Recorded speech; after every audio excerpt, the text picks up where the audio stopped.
Bienvenue sur notre chaîne. Aujourd'hui, on s'enfonce dans les coulisses de l'Égypte ancienne pour révéler le quotidien des habitants ordinaires, loin des pyramides glamour et des trésors pharaoniques. Oubliez les rois et les reines pour un instant et plongeons ensemble dans la vie de ceux qui ont vraiment bâti cette civilisation. Les agriculteurs, les artisans, les femmes et les familles. Comment vivaient-ils? Que mangeaient-ils? En quoi croyaient-ils loin des grands temples? Préparez-vous à découvrir une Égypte plus intime, plus authentique, celle des rues animées de Memphis et des villages fertiles le long du Nil. C'est un voyage au cœur de l'humanité égyptienne qui commence maintenant. Le Nil n'était pas qu'un fleuve, c'était la colonne vertébrale d'une économie fondée sur la terre et le travail quotidien.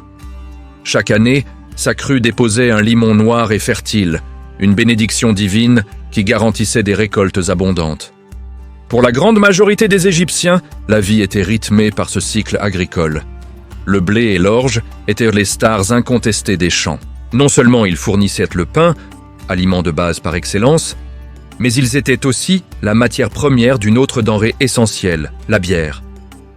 Imaginez un peu, la bière n'était pas qu'une boisson de fête, c'était un aliment liquide, nutritif, et même un salaire. Oui, vous avez bien entendu.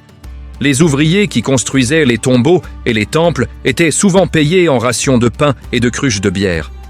Une journée de labeur sous le soleil égyptien méritait bien cette récompense rafraîchissante et nourrissante. C'était une économie simple mais incroyablement efficace, où chaque grain de blé comptait et où le travail de la terre nourrissait littéralement toute la nation, des paysans au pharaon. Mais la vie ne se résumait pas aux champs.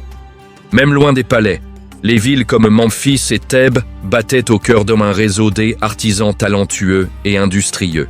Imaginez-vous déambuler dans des quartiers animés, où les maisons en briques de terre crue abritent des familles et des ateliers bourdonnants d'activités. Ici, un potier façonne l'argile du Nil pour créer des jarres qui conserveront l'eau, le grain ou la bière. Juste à côté, un tisserand transforme le lin en étoffe fine, tandis qu'un charpentier assemble des meubles ou des barques avec une précision remarquable. Et que dire des bijoutiers? Avec des outils simples, ils travaillaient l'or, le lapis-lazuli et la turquoise pour créer des parures somptueuses, pas seulement pour l'élite, mais aussi pour protéger les défunts dans leur voyage vers l'au-delà. Chaque objet, qu'il soit humble ou précieux, raconte une histoire de maîtrise et de patience. Ces artisans n'étaient pas de simples ouvriers. Ils étaient les gardiens d'un savoir-faire ancestral, transmettant leurs techniques de génération en génération et façonnant la beauté que nous admirons encore aujourd'hui dans les musées du monde entier. Et au cœur de cette société, quel était le rôle des femmes? On pourrait s'attendre à une position secondaire. Mais la réalité est bien plus fascinante.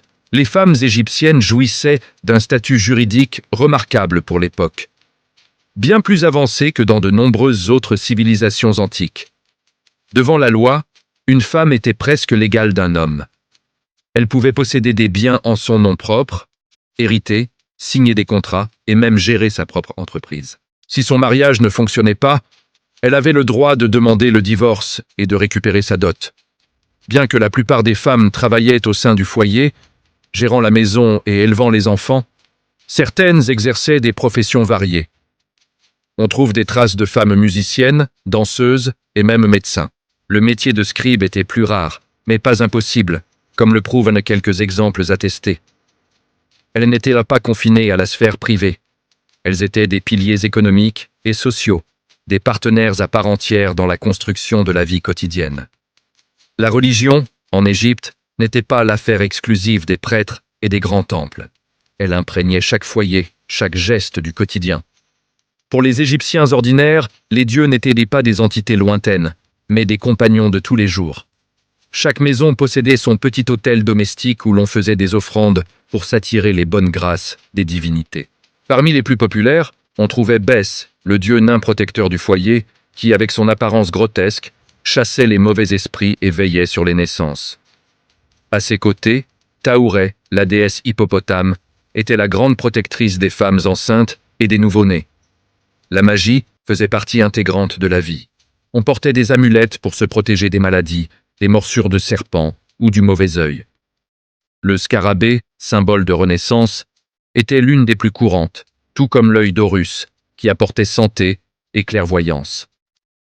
Ces pratiques n'étaient pas de la superstition, mais une manière de donner un sens au monde, de trouver du réconfort et de l'espoir face aux aléas de l'existence. La foi était vécue de manière intime, personnelle, tissant un lien constant entre le monde des humains et celui des dieux. En regardant ces vies ordinaires, des champs inondés par le Nil aux ateliers bruyants des artisans, en passant par l'intimité des foyers, on comprend que l'histoire se fabrique dans le quotidien autant que dans les exploits spectaculaires. Ce sont ces millions de vies anonymes, avec leurs joies, leurs peines et leurs croyances, qui ont constitué le véritable socle de la civilisation égyptienne. Chaque pain pétri, chaque pot façonné, chaque prière murmurée, était une pierre ajoutée à l'édifice de cette culture fascinante. L'Égypte ancienne, ce n'est pas seulement l'or des pharaons, c'est avant tout l'histoire de son peuple. Si cette immersion dans le quotidien des anciens Égyptiens vous a plu, n'hésitez pas à nous le dire en commentaire. Et dites-nous, quel aspect vous aimeriez approfondir la prochaine fois? Le rôle des femmes, le monde des artisans ou la religion au quotidien? Votre avis nous est précieux. Merci de nous avoir suivis et à très bientôt pour un nouveau voyage dans le temps. N'oubliez pas de vous abonner pour ne rien manquer.